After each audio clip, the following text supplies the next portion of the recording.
열린 세계 정치학회 서울총회 개막식 연설에서 새 정부가 지향하는 민주주의는 주권자의 집단 지성이 제대로 발현될 수 있는 미래형 민주주의라며 주권자의 목소리를 국정의 나침반으로 삼는 직접 민주주의 실험과 혁신을 끊임없이 시도하고 있다고 말했습니다. 오직 더 많은 민주주의만이 민주주의를 위협하는 모든 것들로부터 승리하는 방법이라는 이재명 정부의 국정 철학을 지지하며 바로 그것이 오늘 우리가 이 자리에 선 이유임을 밝힙니다. 때로는 주권자의 뜻이 의제 입법 기관이나 대행하는 행정에 의해서도 온전하게 담기지 못합니다. 대통령이 말씀하셨듯이 공동체의 이익과 공동선을 위해 노력하는 시민들에게 이런 민주적 정치 과정이 실질적으로 기능할 수 있기를 바랍니다. 우리는 오늘 새만금 신공항 건설 계획이 백지화되어야 한다는 목소리를 전하고자 이 자리에 섰습니다. 그 이유는 공항 건설은 특정 정권이나 정치인의 전리품이 아닌 우리 모두의 생명과 안전 그리고 관리의 책임이 달린 일이기 때문이며 또한 공항 건설은 기후위기와 민주주의의 시대에 이제 환경 정의의 담론에서 논의해야 되는 문제이기 때문입니다. 공항은 막대한 세금으로 지어지고 일단 건설되면 여러 세대가 시설물에 대해 책임을 져야 하는 중요한 기관시설입니다. 따라서 공항 건설부터 운영의 모든 과정에는 중앙정부, 지역사회 정치인들, 개발업자만 주도권을 가지는 것이 아닙니다.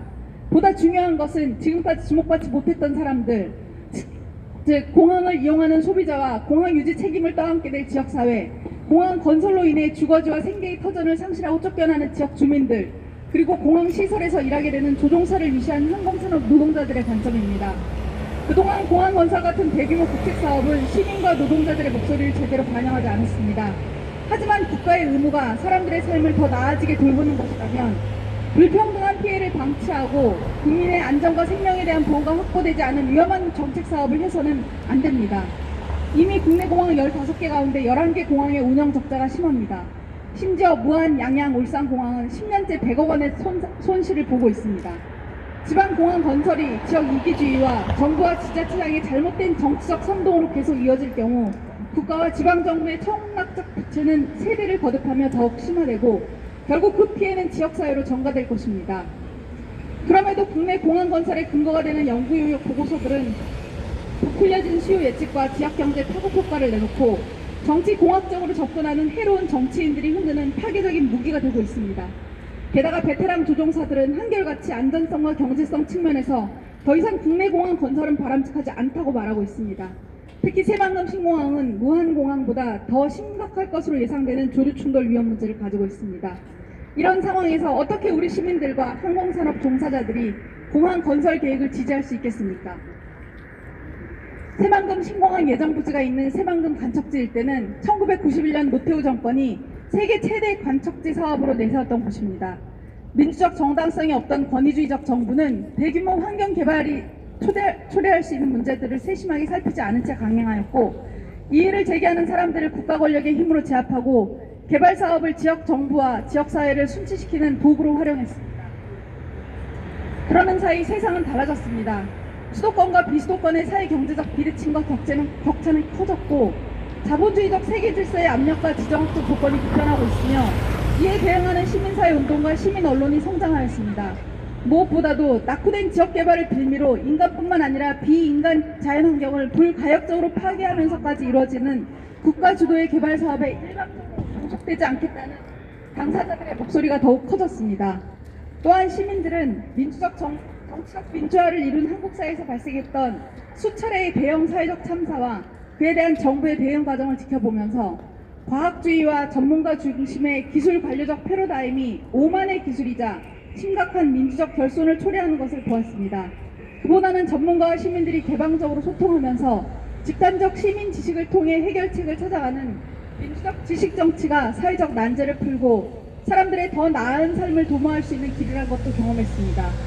이처럼 생존의 기반이 되는 세상이 크게 변하고 시민들의 의식과 통찰이 더 가치 있는 삶을 향해 나아가는 동안 정부는 무엇이 달라졌습니까? 여러 번 정권이 바뀌는 동안에도 모든 정부는 한결같이 권위주의 개발 독재 시대의 정권이 그랬던 것처럼 자신의 존재 이유를 대형 인프라 건설과 메가 이벤트를 유치한 데서 찾고 그것을 위해 경제적 가치와 고용 유발 효과를 부풀려왔습니다. 그 과정에서 중앙정부와 지방정부가 주도권을 두고 다투기도 했고 정권이 바뀌면 사업 예산을 급격히 줄이기도 하면서 각종 지역개발 사업이 이 땅에 사는 주민들의 눈치를 보는 것이 아니라 권력을 누리기 위한 수단이라는 것을 드러내기도 했습니다. 공항 건설 사업은 기후위기와 환경에 미치는 막대한 영향 때문에 이제 한 국가가 관리하는 전통적인 교통관리 모델이나 항공 인프라 계획을 넘어서 지속 가능한 개발, 거버넌스, 참여민주주의, 환경 정의의 담론과 연결되는 지식 정치의 장에 진입했습니다. 항공산업 이면의 사회적 환경적 부의 문제가 접점이 되고 공항 건설에 관여하는 폭넓은 의사결정 주체가 부상하고 있습니다. 따라서 국책사업의 정당화 도구인 단면적인 경제성 평가나 형식적인 환경 영향 평가만으로는 더 이상의 기존의 헤게모니적 담론을 유지할 수가 없습니다.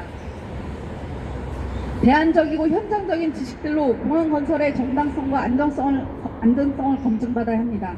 정부의 공항 건설 계획이 미칠 영향과 결과에 대한 신뢰할 만한 검토 없이는 더 이상 주민들의 지지를 받을 수 없습니다.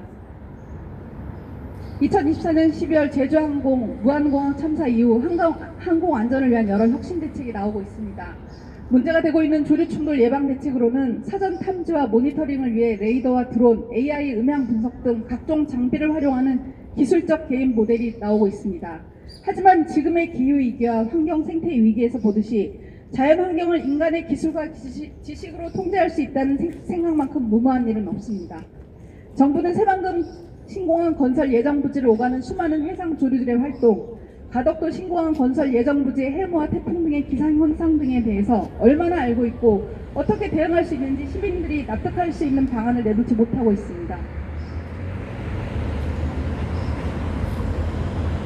그래서 지역사회 활동가, 환경 전문가, 공항 설립 인근 부지에 거주하며 활동하고 있는 목격자들, 항공산업 종사자들은 축적된 지역적 지식과 통찰에 근거하여 새만금 신공항 사업이 철회되어야 함을 강력하게 주장하는 바입니다. 새만금 신공항 예정 부지인 설화갯벌은 8,000년의 시간이 쌓아올린 곳입니다. 우리나라의 서해안 갯벌은 전 세계 어느 해안가에서나 볼 수 있는 흔한 광경이 아닙니다. 세계 자연유산으로 등재될 정도로 귀한 이 지구적 재산임에도 지금까지 우리는 갯벌의 가치를 잘 몰랐기 때문에 오로지 탐욕스러운 인간으로서 그 갯벌을 없애기에 그 많은 시간과 돈을 들였던 것입니다. 하지만 갯벌을 파괴하려던 인간의 욕심을 비웃고 갯벌은 쉽게 사라지지 않았습니다. 지금 새만금 신공항 예정 부지인 수락갯벌에는 자연의 위대함을 증명하듯 더 넓고 비옥한 바다와 땅을 격하는 생명들이 찾아오고 있습니다. 이재명 정부는 앞선 정부의 과오를 되풀이하지 않고 잘못된 정치를 바로잡는 용기와 결단을 보여주시길 호소합니다. 이재명 정부는 국정과제에 새만금 신공항 입주화 계획을 반드시 포함시켜 주시길 바랍니다. 감사합니다. 네. 우리 김성희 회원님 정말 정성 들여 중시해 주신 발언 너무 고맙게 잘 들었습니다.